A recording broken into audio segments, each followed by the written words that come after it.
5-6 жылдың ішінде Қазақстанда қоғамдық ұйымдардың жаңа бір тұрпатты, жаңа бір бағыты пайда болған сияқты. Бұл ұлттық ұйымдар. Бұны кей кезде ұлт патриоттар деп айтады, мен өзім көңілім ошағылмайды, себебі қазақтың бәрі патриот. Біздің туғаннан қанымызда елдік, ұлттық деген мәселе қанымызда бар. Сондықтан патриот деген сөзді мен өз басым қабылдағым келмейді.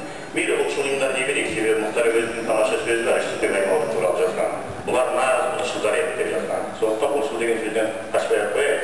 Кей кезде біз өзіміз бір сөзден қорқып, сол сөзді өзіміз балшыққа бұлмаймыз ба, содан кейін жаңадан бір сөз ойлап табамыз. Ұлтшылды, тағы басқа деген сияқты. Жоқ. Ұлтшыл бағыттағы ұйымдар пайда болды. Бұл пайда болуының өзі жалпы қазақтың ұлтшыл бағытындағы ұйымдардың пайда болуына белгілі бір себеп болады. Ол өзін қорғау, өзінің ұлттық құндылықтарын қорғау, өзінің тілін қорғау.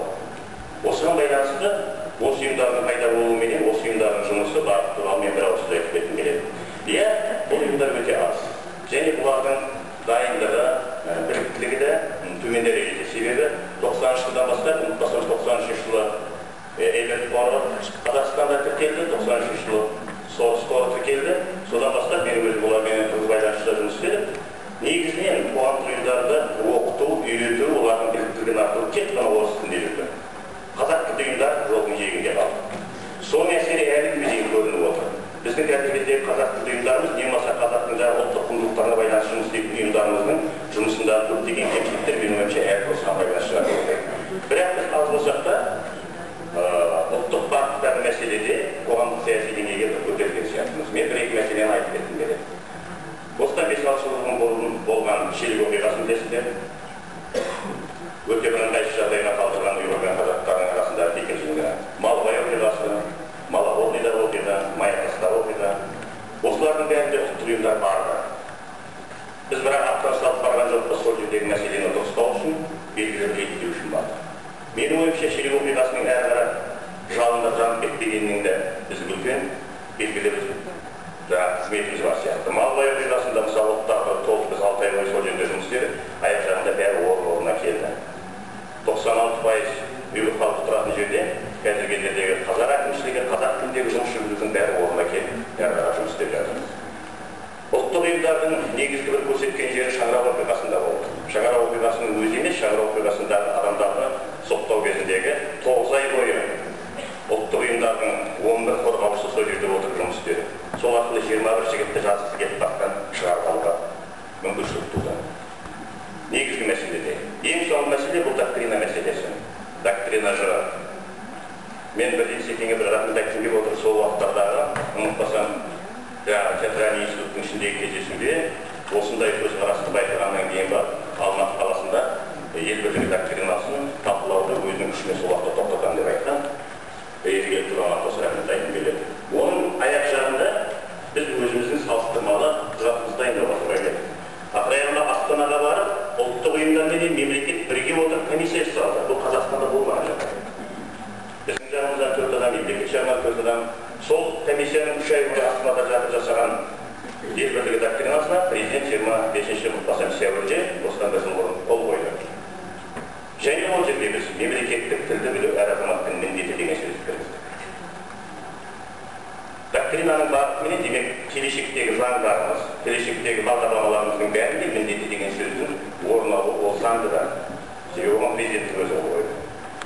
Қысқасы, аз болса да ұлттық бағыттағы ұйымдардың жұмысы көрініп жатыр. Енді біз негізгі мәселені келейік айтатын. Бұл қазіргі кездегі Қазақстандағы соңғы әсіресе керек десеңіздер соңғы 5-6 күннің өзінде бұл мемлекеттік тіл мәселесі қайта көтеріле бастады. 20 жыл күткеннен кейін бар халықта шаршаған болу керек. Осы мәселе менің ойымша бұл жерде ең бірінші негізгі мәселе ұлттық мәселе емес, бірден айтып кетейік. Мен сөйлеген уақытта әр уақыттарда осы кезде қазақ тілінде ішінде сөйлеймін. Орыс тілдер деген уақыттарда оның ішіне миллиондаған қазақтар келеді. Қазақ тілдер деген уақытта оның ішінде асылы бар, белгілі бар, менің жолдастарым бар, менің жақсы қазақ тілдерін қызылордалықтар. Олардың бәрі келеді. Сондықтан тіл мәселесі, мемлекеттік тіл мәселесі еш уақытта ұлтаралық не ұлттық мәселеге айналдырмауға тырысады. Бұл мәселе мемлекеттің мәселесі және мемлекеттің азаматтардың мәселесі.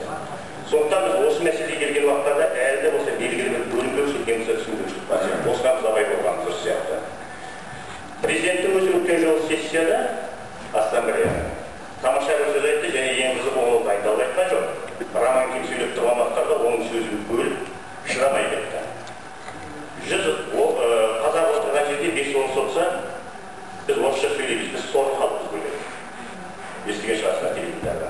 Содан кейін екінші тамаша сөз айтты. Мен бір тілде ғана сөйлегім келеді, соны бүкіл халық түсінсе екен деп ойлаймын. Мен қазір екі тілде сөйлеуге мәжбүр болып отырмын деді. Оның алдында осыдан 3 жыл бұрынғы сөзін айтпай-ақ қояйық. 15 жылда аюды үйренеді деген мәселесін. Дәл сондай ашу-ыза егер ел басында бірінші адамда болған уақытта біздің кеудемізде ондай ашу-ыза болып дейсіздер ме? Демек біз осы мәселені қоғамдық ұйымдар, әсіресе Алматыда қоғамдық ұйымдар, себебі осында қоғамдық ұйымдардың бәрі басқаларға жетекшіміз. Біздердің бүкіл облыстарда бөлімшелеріміз бар. Біздерге қарап отырған, біздер не істейді екен деп отырған адамдар бар.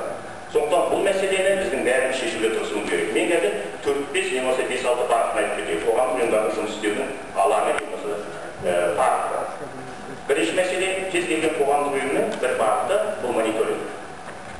Мемлекеттік тілдің мысалы Алматы қаласында қалай жүзеге асып жатқан мониторинг жасау міндетті түрде бұл қоғамдық ұйымдардың негізгі басты міндеті. Бұны мемлекет жасамайды, өйткені өздерінің жұмысына өздері мониторинг жасауға болмайды.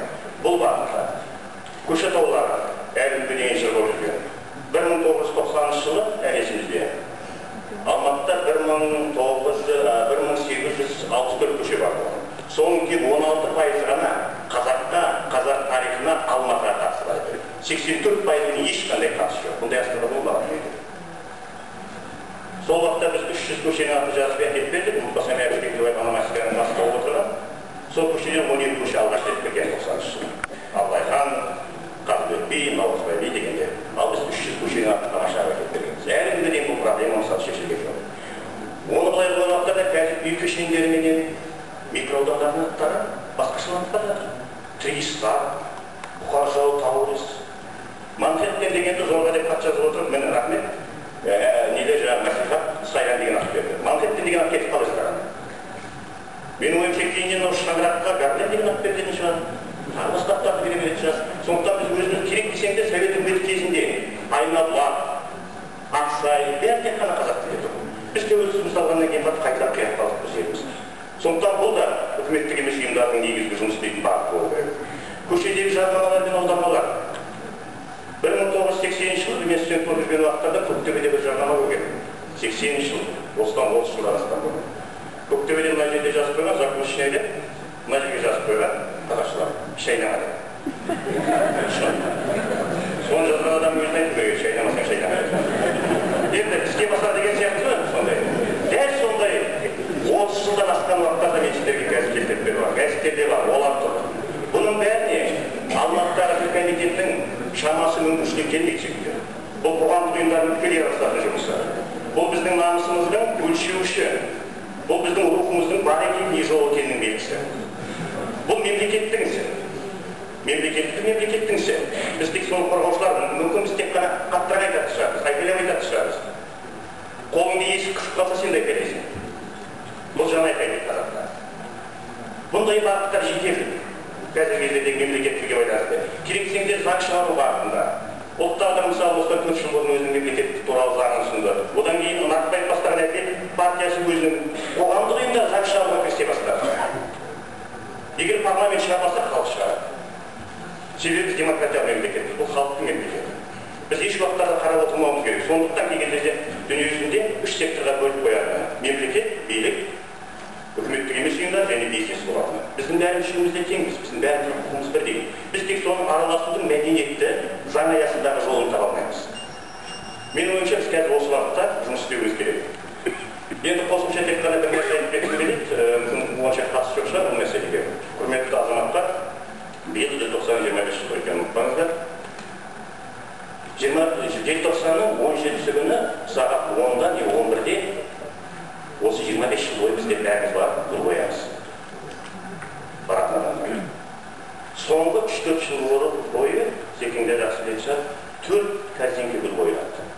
Қалалық әкімшілік, желтоқсан ұйымдары, ұлт тағдыры, сосын тағы бір институт көбінесе шақшақаймыз керек. Жоқ.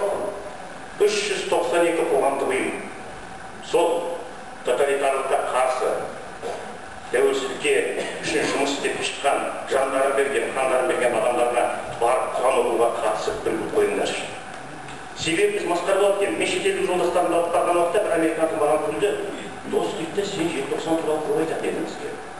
Жиналған 300 адам, ана жерде біреу қарап отырды, мынадан кетті, әкімшіліктен біреу келіп бір сөз айтты, гүл қойды, болды. Осы ма дейді? Өзі армян жігіті ғой. Бізде Арменияда дейді, алаңға сыймайды дейді тәуелсіздік күні. Көшелердің бәрін басып кетеміз дейді. 2 миллионға толмайтын армяндар. Мен өткен жылы ассамблеяның мүшелеріне де осылай айтып едім. Пәрістер, ұйғырлар бәрін де бір гүлдерін алып келіңдер. Сендерді көрген уақыттарда біз бұрынғы айқайымызды ұмытып кетеміз. Билікке қарсы айтатын сөзімізді. Біз бірге екенбіз ғой, біздің тарихымыз бірге екен ғой дейміз.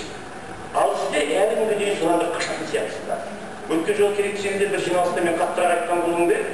Егер ректорлар, Алматыдағы 40-тан астам оқулардың ректорлары келіп гүл қойып, Құран оқымаса, қарсы атсын дедік. Мен таңқалам деген қорқам. Президенттің өзі желтоқсандардың араларына тағзым етем деген сөз бар. Тек қана әкімшілік келеді, желтоқсандықтар келеді, бір-екі ұлтшы ұйымдар келеді. Біздің бірігуіміздің басы ең болмаса осы желтоқсанға келіп гүл қою болса, осы отырған әрбір. Міне тәжік ұйымнан отыр, тәртіптер бар, басқалар бар. Осыдан бастайық, біздің біріккеніміздің басы осы болсын. Екінші мәселе, мемлекеттіктерге байланысты өзіміздің көзқарастарымызды, өзіміздің іс жұмыстарымызды бір бағытта істейік. Мемлекеттіктің қазақтың тілі ғана емес.